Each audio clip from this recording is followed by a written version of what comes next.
Bien-aimés, bienvenue à notre programme de Rhapsodie des réalités du lundi 21 septembre 2020. Je suis la sœur Fabienne de Rayon. Alors, j'espère que vous avez passé un bon week-end et c'est le début de la semaine. Je vous souhaite un bon début de semaine dans la paix du Christ. Amen. Dieu vous bénisse. Alors, nous allons lire notre passage du jour. Et avant de commencer, j'aimerais vous rappeler que vous pouvez activer votre notification à YouTube afin de recevoir des nouvelles vidéos parce qu'il y a plein de choses qui arrivent. Soyez bénis et le Seigneur est avec nous. Alléluia. Alors, notre thème du jour est votre nom dans le livre de vie. Oui, le livre de vie. Alors, Pasteur Chris prend ce passage de Apocalypse 22, verset 19. Nous lisons notre verset ensemble. Et si quelqu'un retranche quelque chose des paroles du livre de cette prophétie, Dieu retranchera sa part du livre de vie. Alléluia. Loué soit la parole de Dieu. Alors, le pasteur nous fait comprendre que beaucoup ont supposé que lorsque quelqu'un donne son cœur à Christ, c'est alors que son nom est écrit dans le livre de vie. Mais alors, non, c'est pas ça. Ce n'est pas ce que la Bible nous enseigne.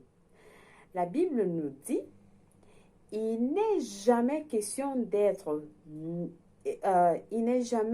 d'écrire votre nom dans le livre de vie.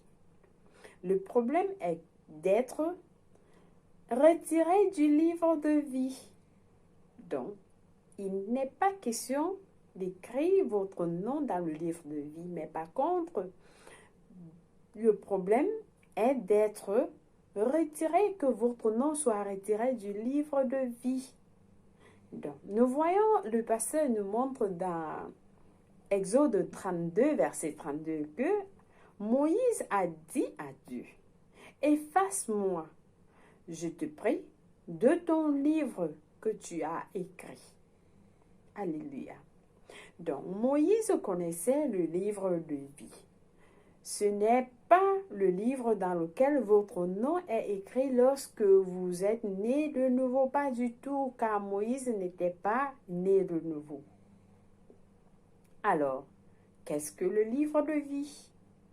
Qu'est-ce que le livre de vie? Le pasteur nous pose la question et il nous donne la réponse. Il dit, c'est le livre où Dieu enregistre tous ceux qui sont nés dans ce monde.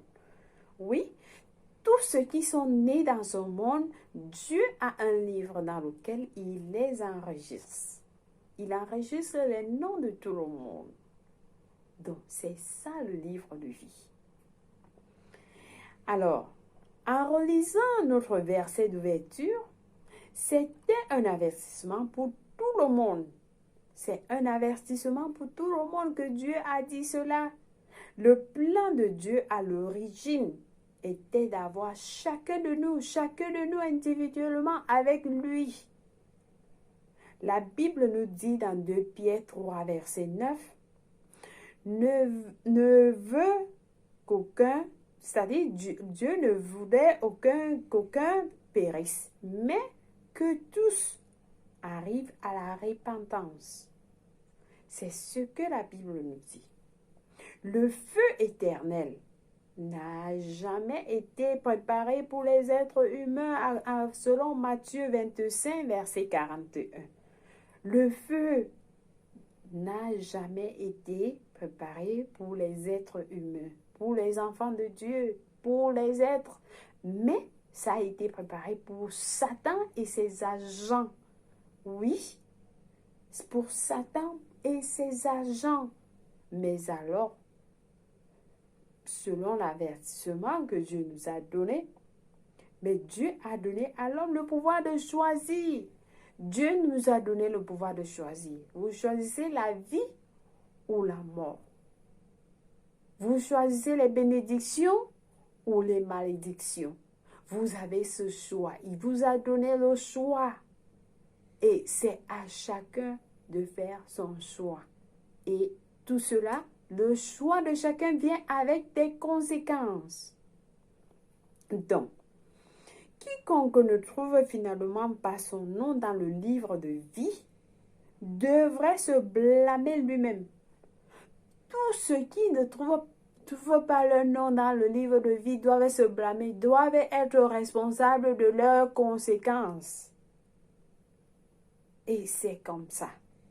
Donc, la réponse de Dieu à Moïse dans Exode 32, verset 33, que nous avons lu plus tôt était « Quiconque a péché contre moi, je l'effacerai de mon livre. » Quiconque a péché contre moi, c'est ce que Dieu nous dit. Je l'effacerai de mon livre. Donc, lorsque vous êtes né dans ce monde, il y a un livre. Mais que lorsque vous péchez contre Dieu, il vous enlève, il vous efface de son livre. Alors, cela signifie simplement que vous vivez votre vie pour Dieu. Vous vivez votre vie pour Dieu seul, lui seul. Parce que c'est lui qui a le dernier mot. C'est lui qui a le dernier mot. Oui, c'est lui qui enlève les noms dans les livres, dans le livre de vie. C'est son livre à lui. Marchez donc tous les jours dans l'amour et dans la justice. Frères et sœurs, marchez dans l'amour et la justice de Dieu. Et votre nom demeurera dans le livre de vie. Aussi simple que ça. Je vous assure, vous ne voudrez pas aller en enfer, là où le diable de l'enfer qui a été créé pour préparer pour Satan et ses agents. Vous n'êtes pas les agents de Satan. Je ne vous souhaite pas que vous soyez les agents de Satan. Vous êtes les enfants de Dieu, bénis de Dieu, choisis de Dieu. Alors, vous l'appartenez. Vivez pour lui. Servez-le avec tout le cœur, avec amour. Marchez dans l'amour, dans la justice, chaque jour. À la maison, au travail, n'importe où, avec des amis. Marchez dans l'amour et la justice. Et votre nom demeurera dans le livre de Dieu. Alors,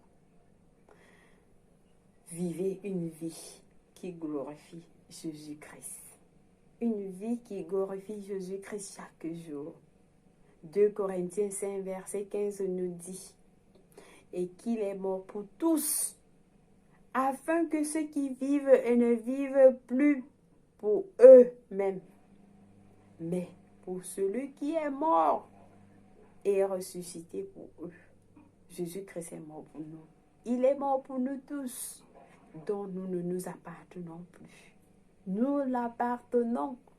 Nous l'appartenons parce qu'il est mort pour nous tous. Chacun de nous individuellement. C'est pourquoi c'est important de donner votre vie à Jésus-Christ, car il est mort pour vous.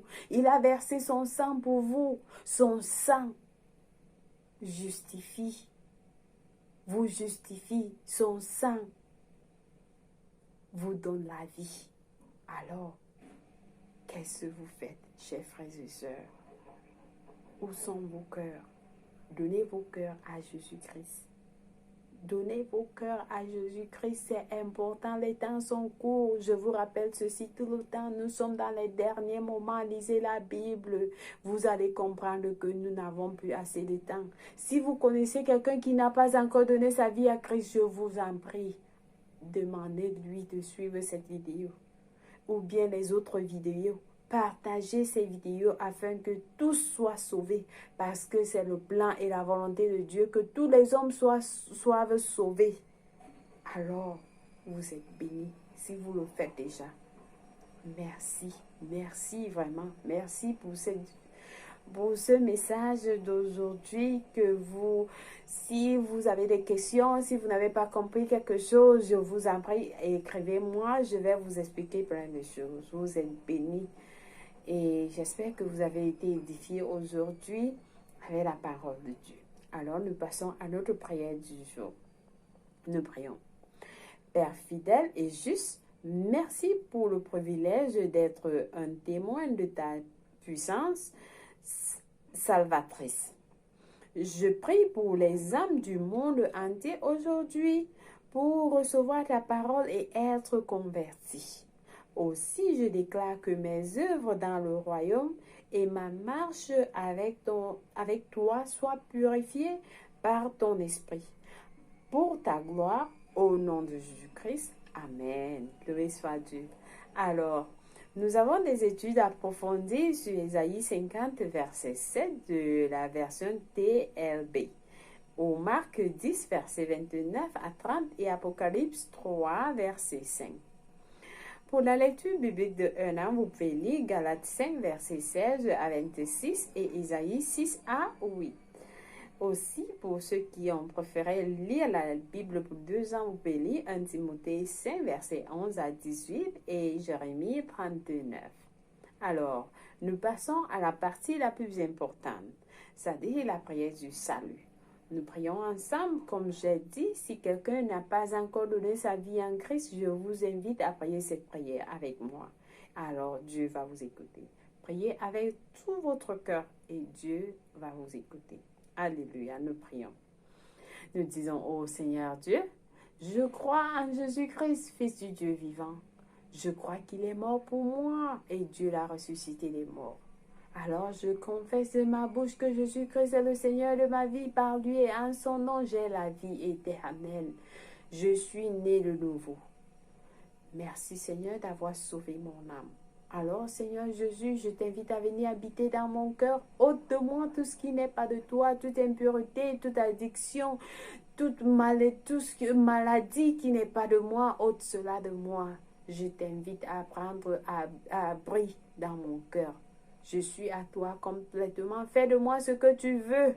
Alors, je suis né de nouveau. Merci Seigneur d'avoir sauvé mon âme. Alléluia. Si vous avez prié cette prière, je vous rassure, les anges sont en train de célébrer votre venue dans le royaume de Dieu et vous êtes la bienvenue. Alléluia. Merci une fois de plus d'avoir suivi notre programme de Rhapsodie des réalités et passez une bonne journée. Que Dieu vous bénisse. Au revoir.